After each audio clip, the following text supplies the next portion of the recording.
Hello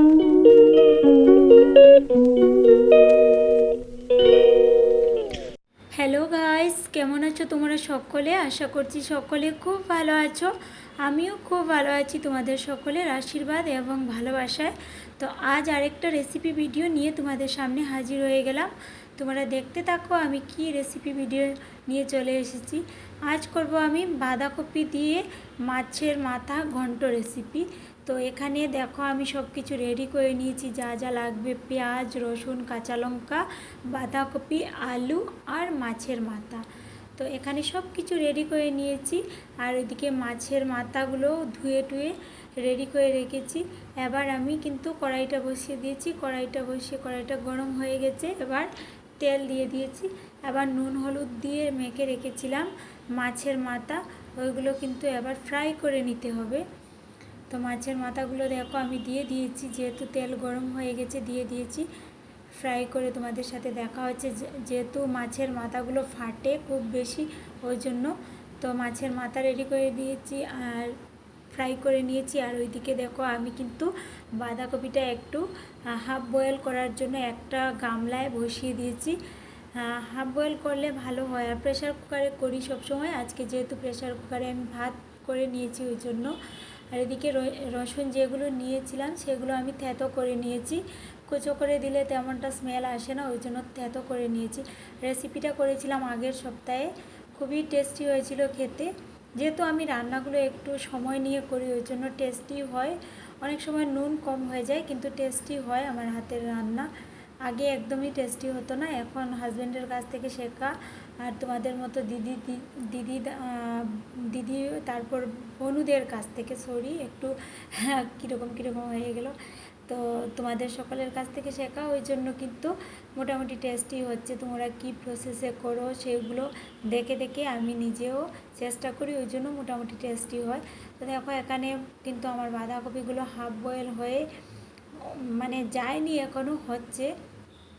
যেহেতু কোনো কিছু দিয়ে ঢেকে রাখিনি, একটু টাইম লাগবে। ওইদিকে কিন্তু আমি মাছটা পুরোপুরি মোটামুটি ভাবে আমার ফ্রাই হয়ে গেছে, পুরোপুরি এখনও হয়নি। মাছের মাথা মোটামুটি ফ্রাই হয়ে গেছে। এবার দেখো আমি বাঁধাকপিটা পুরো হাফ বয়েল হয়ে গেছে, আমি জল থেকে তুলে নিয়েছি। তুলে নিয়ে তোমাদেরকে দেখাচ্ছি। দেখো কত বাঁধাকপি ছিল, কিন্তু হাফ বয়েল হওয়ার পর কতটা হয়েছে।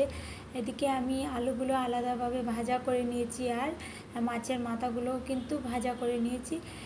তারপর আমি কিন্তু ওই কড়াতেও কিন্তু সামান্য পরিমাণে তেল দিয়ে দিব। তেল দিয়েছিলাম, অনেকটাই বেশি হয়ে গেছিলো, ওই জন্য আমি তেলটা আলাদা সরিয়ে নিয়েছি কিছুটা তেল। তো ওই তেলে আমি দিয়ে দেবো রসুন, পেঁয়াজ, কাঁচা লঙ্কা, সব ধরনের মশলা যা যা লাগে সব দিয়ে দেবো। আর সাথে দিয়ে দেবো আদা আর তেজপাতা। এগুলো তো সব কিছুতেই আমি দিই আদা তেজপাতা। তো দেখো দিয়ে দিয়েছি আদা তেজপাতা। আর এখন ভালো করে কষাতে হবে। আর যেহেতু আমি বাঁধাকপিটা আগের থেকে হাফ বয়েল করে রেখেছি, আলুটাও ফ্রাই করে রেখেছি, ওই জন্য কিন্তু আমাকে তেমনটা ওইদিকে মানে সময় লাগবে না। ওই জন্য মানে আগের থেকে ভাজা করে রাখলে কিন্তু একটু ভালো হয় খেতে, আর মানে একটু টাইমটাও কম লাগে লাস্টের দিকে, ওই জন্য। সবার তো সেটা জানাই আছে। তবে কখনো কখনো তাড়াহুড়ো থাকলে কিন্তু আমি একসাথেই করে নেই, বাঁধাকপিটা আলাদা আর বয়েল করি না। আর যখন টাইম থাকে হাতে তখন তো আমি দিয়ে দিই, একটু হাফ বয়েল করি আগের থেকে। তো দেখো এখানে মোটামুটি আমার কষানো হয়ে গেছে। আমার কিন্তু কষাতে, সত্যি কথা বলতে গেলে, আমি যে কোনো রেসিপি করি না কেন, আমার তাড়াহুড়ো থাকলেও আমার কিন্তু কষাতে প্রায় আধা ঘন্টা টাইম লেগে যায়। আমি সবসময় এত বেশি করে কষিয়ে করি, তো ওই জন্য যত কষাবো ততই দ্বিগুণ টেস্টি আসে, ওই জন্য। আর দেখো কষানো হয়ে গেছে, এবার আমি দিয়ে দিয়েছি এই হাফ বয়েল করে রাখা বাঁধাকপিগুলো দিয়ে দিয়েছি। আর এটা না আগের সপ্তাহে করেছিলাম বলে সত্যি টেস্টি হয়েছিল।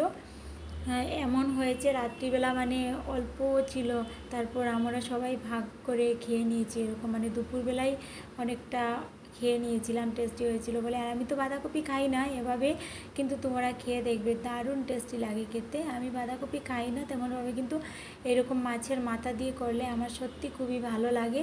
আমার হাজব্যান্ডেরও প্রিয়, আমারও প্রিয়। তোমরা কে কীভাবে রান্না করো অবশ্যই জানিও কিন্তু। আর আমি কিন্তু এক কড়াইতেই সবসময় রান্না করি, যেহেতু আরেকটা কড়াই আছে, সেই কড়াইটা অনেকটা বড়, ওই জন্য আমি সেটা ব্যবহার করি না সবসময়। তো এই কড়াইতে আমার রান্না করতে ভীষণ ভালো লাগে, ওই জন্য এই কড়াইতেই আমি সবসময় রান্না করি। তো এবার কিন্তু আমি ঢাকা দিয়ে রেখে দিলাম। কিছুক্ষণের জন্য ঢাকা দিয়ে রেখে দিলে কী হবে বলো তো, আরও একটু বয়েল হয়ে যাবে, ওই জন্য সেদ্ধ হয়ে যাবে তাড়াতাড়ি।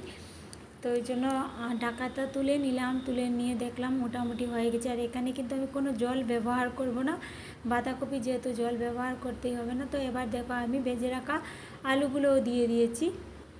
আর ভেজে রাখা আলুগুলো যেহেতু আগের থেকেই সেদ্ধ আছে, তেমনভাবে জলও দিতে হবে না। আর আমি না ম্যাক্সিমাম সবজিতে হোক, যে কোনো জিনিসে হোক, আমি জলটা একদম কমই ব্যবহার করি। তবে গ্রেভি যেগুলোতে বেশি থাকবে সেগুলোতে আমি একটু দেই, ঠিক আছে। তো এবার দেখো আমি কিন্তু ফাইনালি মাছের মাথাগুলোও দিয়ে দিয়েছি, আর একদম লাস্ট পর্যায়েও চলে এসেছে, মাছের মাথা দিয়ে দিয়েছি। এবার ভালো করে নাড়াচাড়া করবো, আবার ঢাকা দিয়ে রেখে দিব কিছুক্ষণ, যাতে মাছের মাথাগুলো ভালোভাবে মিশে, মানে স্মেলটা আসে। তো দেখো এখানে কিন্তু জল অটোমেটিকলি বের হচ্ছে, আমি কিন্তু কোনো জল দেইনি, এটা যতদিনই রান্না করি আমি কিন্তু কোনো জল দেই না। তো জল বেরোচ্ছে, ঢাকা দিয়ে রেখেছিলাম বলে জল বেরোচ্ছে। আর ওইদিকে কিন্তু আমি উপর থেকে গরম মশলা দিয়ে দিয়েছি।